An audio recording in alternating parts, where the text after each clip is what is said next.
alis na ako dito. So, alas 2:30 na, kailangan alas 3 na sa bayan na ako kasi yung usapan ng van, usapan namin yung driver ng van, alas 3 susundin niya doon sa may harap ng grocery. So, ito may dala akong bag. Yung bag ko may mga croutons. Ililibot ko muna kayo sa aking garden bago ako malis dito. So, para may memorable yung pag-alis ko. So, para alam ko itsura ng garden ko.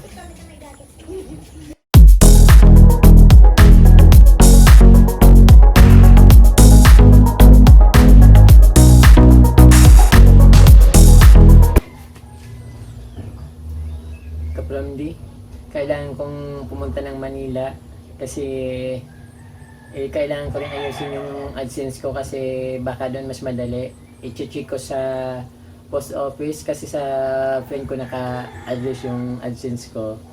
Kaya pupunta ako sa post office ng Quezon City. I-verify ko kung nandun na yung mail ng Google AdSense. Kasi kailangan ko talaga Kapramdi. Marami akong dito problema. So kailangan ko makapagsweldo at kailangan ko maibalik na yung AdSense. Kasi dito sa amin magsa-summer na naman. So kailangan namin ng dito. Gusto kong mapakabitan ng nawasa yung kahit dito lang sa sa labas ng bahay para makagamit yung nanay ko saka yung kapatid ko. Pag summer kasi dito kapag may problema namin yung tubig. Nasa mga 6,000 din magagastos daw sa pagpakabit ng tubig ng nawasa. So kailangan kong makasweldo tapos habang nasa Manila ako maano rin ako magsa-sideline kahit anong trabaho lang doon, kahit tagalinis, kahit kung ano na lang, pero doon ako titira sa kaibigan ko sa Quezon City. Kaya siyempre kahit nandun ako habang nandun ako, gagawa pa rin ako ng mga vlog, yung kung ano yung ginagawa ko dito.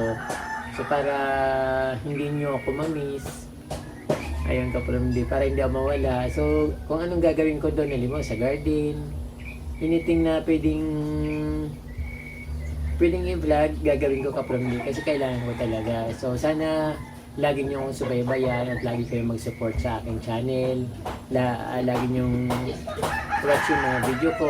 Lahat naman na parang ginagawa ko para mapaganda yung video at magaling kayo yung Kapramdi. Kaya yun.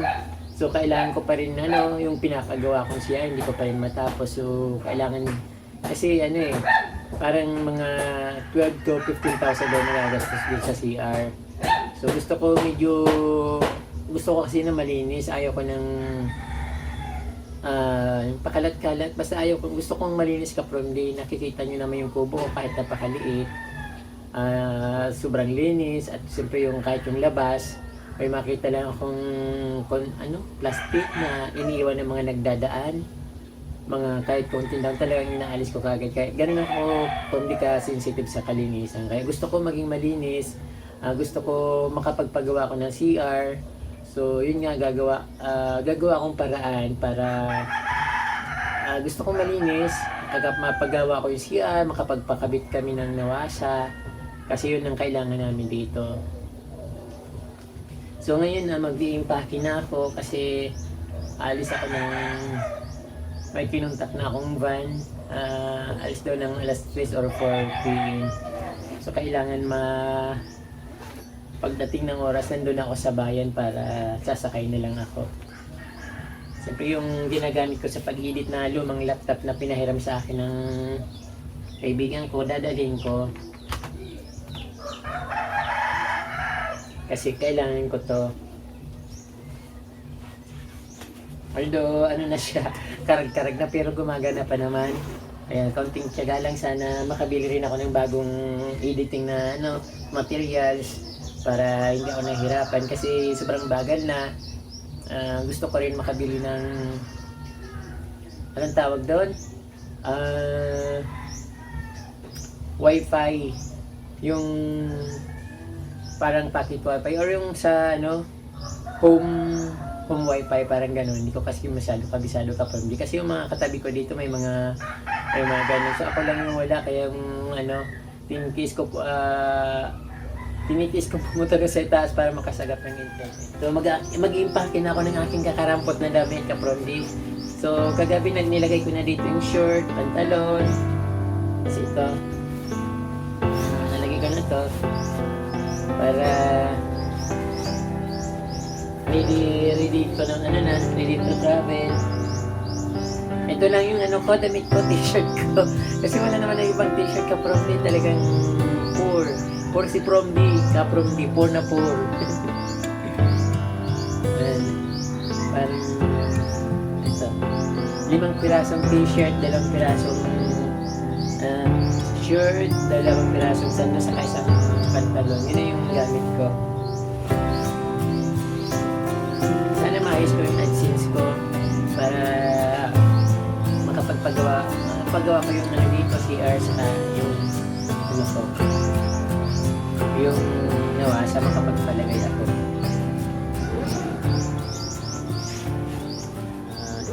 Pililibot ko muna kayo sa aking garden bago ako malis dito. So para para may memorable yung pag-alis ko. So para alam ko itsura ng garden ko. Ayan.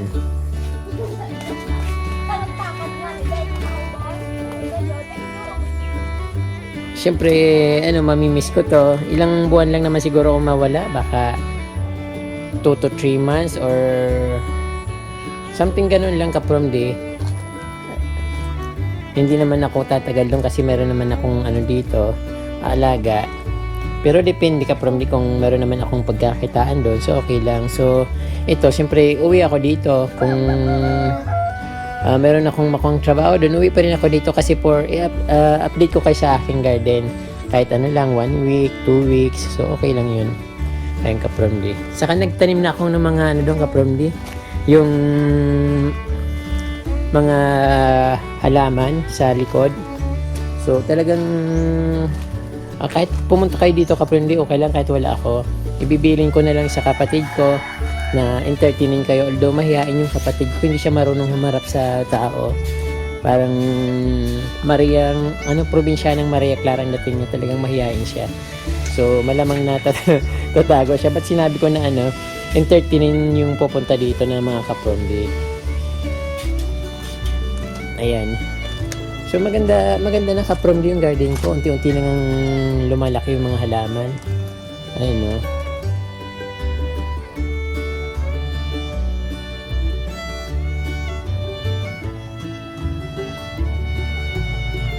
kahit na medyo bago yung tanim, pero madali kasing lumaki yung mga plants dito kasi medyo wet ang weather dito. So kahit hindi siya diligan, okay na. Kaya no need to care. Kasi nga yung basta tinanim dito, tumutubo na, okay na yon. So hindi na kailangan alagaan. Ang ganda dito ka-promdi. So siguro after 1 month, okay na ito. Napakaganda na at makulay na kahit hindi pa nga nag-bloom yung mga halaman. Doon ka-promdi, pinuno ko ng doon, coleus. Bandang dulo. Doon sa may na yon, sa may Hawaiian tea plant, sa may tea plant na kulay parang red. Ayan, punong-puno ng coleus dyan, maliliit lang. Kanina ko lang tinanim bago ako umalis, tinaniman ko na siya. Kaya pag siguro after 2 months, tamang-tama ka-promdi, February na ngayon, mga April, sobrang ganda na yan kasi tag-init na. Ayan. Saka hindi naman siya kailangan na alagaan talagang maganda yung lupa dito sa amin. Wala nang fertilizer nilalagay dyan, basta todo na yun.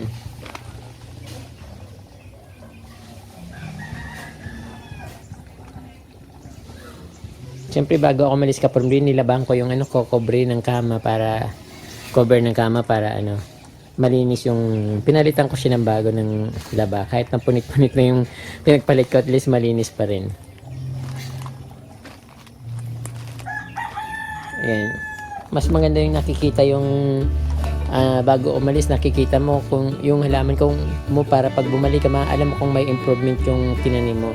So kaya ito kapron dapat makikita ko to. Dapat ko siyang tandaan na sila ay maliliit pa nung umalis ako.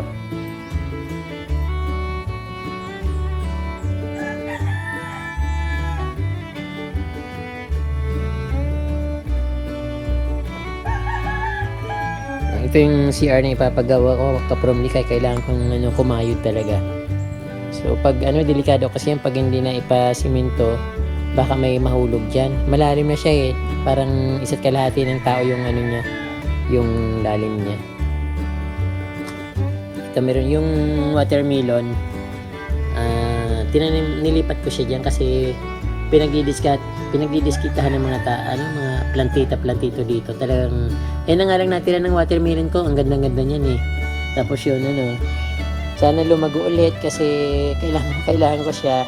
Hindi naman nila ako bibigyan, kaya yun papalagoy ko ulit.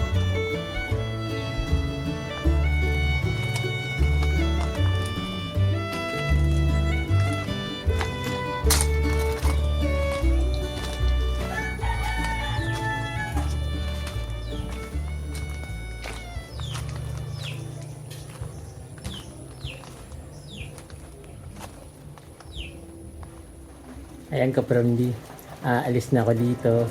So, alas 2:30 na, kailangan alas 3 na sa bayan na ako kasi yung usapan namin ng driver ng van, alas 3 susundin niya doon sa may harap ng grocery. So, ito may dala akong bag, yung bag ko may mga croutons. So, sana pagbalik ko dito, makapagpakabit na ako ng tubig at mapagawa ko ng CR kasi yung problema namin dito sa amin ay tubig. So ilan na lang kami walang tubig dito sa ilan na lang kami walang nawasa dito sa aming barangay. Saka mayroon din naman CR dito kaso nag-share ako doon sa kapatid ko saka sa nanay ko, but siyempre matagal na yon at siguro hindi na magtatagal mapupuno na yung deposit mo. Kaya gusto ko mayroon din naman ako sariling CR para hindi ako i-share. Saka siyempre pag may bisita hindi nakakaya na may pagpagamit ng CR kasi gusto ko yung malinis na malinis. Gusto ko ako lang yung gumagamit at kung mayroon bisita na papagamitin ko para gusto ko yung malinis. Ayun ka from din sana ayun pagbalik ko matupad na yung pangarap ko na magkaroon ako ng nawasa saka malinis na CR. Mga kapromdi, first day ko dito sa Manila simula nung nanggaling ako sa probinsya. Kaya lang yung friend ko umalis sila, bali na sa Tagaytay sila ngayon. So sabi niya after 2 days pa sila nandito ako ngayon, wala sila. So wala akong kapira-pira ngayon, kaya may access naman ako sa refrigerator nila pero siyempre nahiya naman ako na mangyalam doon kasi kinain ko na yung tinapay So first day, bali 2 araw pa silang bago dumating, kaya kapromdi ang pagkain ko ngayon bumili akong tinapay sa labas. Although talagang yung pera ko na lang dahil nagbayad ako sa van ng 2,000. So ang pera ko ngayon ay 300 pesos. So kaya natitira na lang kasi pagdating ko dito nung kaninang umaga, nag-merienda rin ako. Tapos ito ngayon yung pagkain ko, tinapay. So hindi ako makabili ng kanin saka ulam kasi ang mahal. Nung akala ko mga 40 pesos lang nung pero nung babayaran ko na nasa 80 pesos yung isang ulam saka 2 kanin. So sabi ko babalik na lang ako. So nahiya ako. Hindi ko na binalikan kasi ayun, pag kumain ako ng kanin tapos may ulam, so wala na akong pangkain kinabukasan. So ito kapromdi. Kaya yung nagtiyaga ako sa bili ako ng tinapay. So actually ito kapromdi, 5 pesos ito sa amin. Pero malalaki. Pag bibili ka ng 20 pesos, may dagdag na sa bali 5 piraso. Kaya parang mas siguro 2 ganito yung 5 piso sa amin. Parang pag pinagsama to, ayun, 5 piso. Dito ka from the 4 pesos. So, ito ang pagkain ko ngayong tanghali. Tapos mamayang gabi ulit hanggang sa dumating yung kaibigan ko na may-ari ng bahay. So, yun. Tumawag naman siya sa akin na pwede ako maghalongkat ko ng pagkain doon. Siyempre, nahiya rin ako. Kaya ito muna ka from magtiis-tiis muna ako. So, yung natitira kong pera, sana dumating na kagad sila. Natitira kong pera dahil bumili na ako nito. Nasa na lang, may 100 peso na lang. Kaya so yun, sana yung maayos ko na yung AdSense ko, pero parang malabo pa. Kasi, yun nga, kailangan pumunta ako ng post office ng Quezon City. Dahil dito naka-address sa Quezon City yung AdSense. Pero nakita ko parang may mga nagpo-post, parang haba-haba ng pila. Saka hindi ko rin sure kung nandun yung AdSense ko. Pero try ko pa rin na pumunta doon para makasahod na ako. Kasi talagang mahirap ka from di.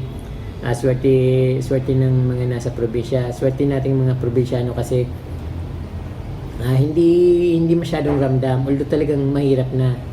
Pero dito sa Manila parang naramdaman ko yung hirap kaagad yung naramdaman ko. Kasi ganito nga. So sa probinsya, okay lang kumain ng kahit may gulay, kamote na may gulay, may kanin, okay lang. Pero dito parang hindi eh. Pag wala kang pera talagang mamamatay ka dito. Kaya ineso ko mamaya mabalitaan nyo na lang na nasa kalye na ako namumulot ng upos ng sigarilyo. Tapos gulugulin nito yung damit, yung yung tinatawag na taong grasa, parang ganun. Sana wag naman mangyari sa akin kaprondi.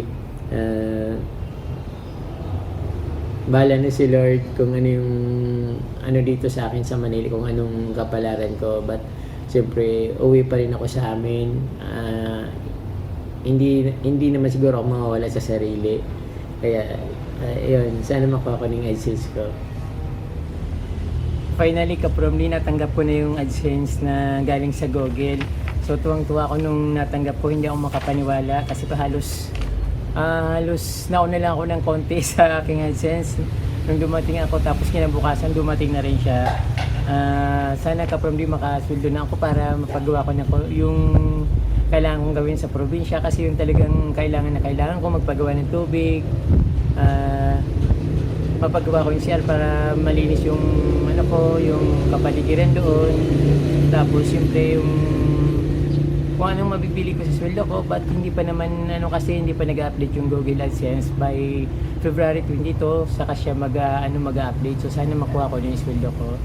Sobrang tuwa ko kapromdi, ay gusto kong i-shoutout kayo kapromdi. Siyempre palagi naman yun na hindi ko naman kinakalimutan yung shoutout, kaya lang medyo naging busy ako, pero naka-screenshot lahat naman nababasa kung nagpapa-shoutout. Screenshot ko yung kapromdi para hindi ko makalimutan, just in case na parang busy na ako, tapos open ko lang yung cellphone ko, nakikita ko na mayroon pala akong dapat i-shoutout. Kay kapromdi ito yung mga na-screenshot ko na nagpapa-shoutout. Sana matuwa kayo at sana wag niyo akong kalimutan at suportahan niyo palagi sa aking mga videos hanggang sa huli. Ito kapromdi, shoutout to Macbiti from Japan, Efraneida Mabituin from Tracy Martiri City, Nanay Nini Virginia Bularan, Aida Peñunis Kaganda from Caloocan City, Gary Jaka, Bel Guerson from Portugal, hello po sa inyo. Marlon Pascual, Random Vlog, isa po siyang vlogger, si Marlon Pascual Random Vlog, Larry Urias in Family from Davao City, Lia Sumiran from Sariaya, Quezon. Suki ko po din si Ma'am Lia, lagi po siyang sumusubaybay sa akin, taga Sariaya, Quezon po siya. Lia Sumiran, Lisa's Kitchen at iba pa, isa po siyang vlogger. Nora Abiera from Olongapo, hello po sa inyo dyan sa Olongapo.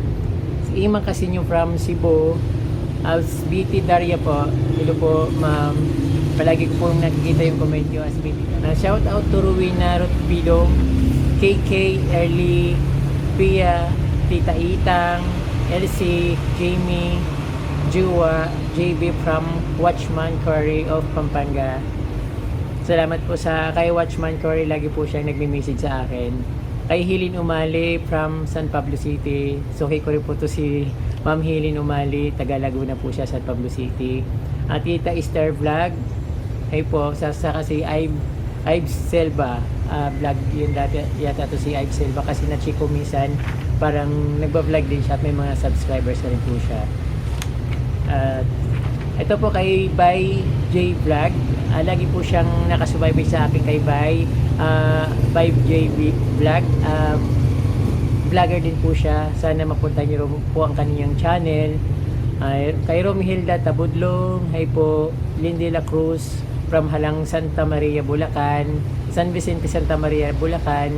Ma'am Lindy La Cruz, at tumira din po ako dyan sa sa Parada, Santa Maria, Bulacan. So before after Parada na po kayo papuntang Muson, alam po yung San Vicente po. Maraming pong salamat po sa inyo din sa Bulacan. Shavana Rix Salazar, family of Goa Camarines, or from Mit Garcia of Negros Occidental. Gina Brillion, Annalisa Asentista, Jerome Minice Sofia from San Miguel, Bulacan. Jeline Nogid, Richard Francisco from Camarines Norte, Adrian Lagurin from Lipa, Batangas, Kudairi from Team Happy. Mga vloggers po ito sa Team Happy. Loida Diokno, hello po sa Prado family by Sarah Nim from San Mateo, Rizal. Hello po sa inyo sa San Mateo, Rizal. Nabubulol na naman ako. Si Dave Gomez po, palagi po puputong na siya, shoutout si Dave Gomez. Roy Gonzales, hello po Sir Roy. Ramil Manlangit, kumusta po kayo sir? Mary Ann Aben from San Pedro, Laguna. And Miriam Tanyada.